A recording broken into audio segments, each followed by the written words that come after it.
Et puis, on enchaîne avec cette célébration en différé de la Semaine internationale des sourds. Chez nous, l'événement a été marqué par des manifestations qui se sont déroulées au centre de la Pairie. Précision et détails dans ce reportage de Linda Nyumba sur les images de Chris Rodolphe Lembonda.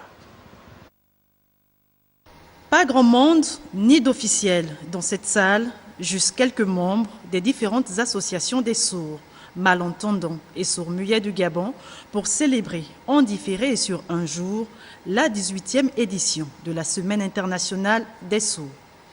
Cette année, le thème retenu par la Fédération mondiale des sourds est « Avec la langue des signes, je suis égal ». La célébration annuelle de la Semaine internationale des sourds a pour objectif de vous extraire de l'isolement familial, vos sorties du monde, pour vous amener sur la route de l'espoir, de la prospérité où chaque sourd avance à petits pas vers un mieux-être, un mieux vivre, loin de la mendicité. Pour cela, l'apprentissage de la langue des signes au Gabon va se pratiquer dans chaque famille où vit un sourd. C'est la condition pour réussir son intégration communautaire. Instant mis à profit par ces citoyens à part entière pour sensibiliser la population à la reconnaissance de leur culture et pour faire progresser leur cause. Des objectifs qui nécessitent un soutien fort. Le Gabon est un pays multiethnique.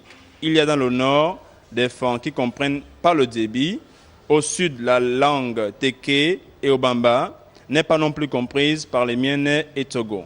Ces compatriotes communiquent le plus souvent en français. Tel n'est pas notre cas. Nous sommes sourds.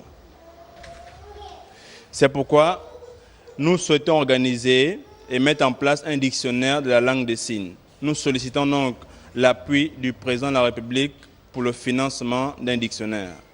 Le dictionnaire gabonais de la langue des signes, loin d'être la solution finale à leurs problèmes, permettra tout de même un meilleur apprentissage de la langue française et une bonne communication avec les entendants.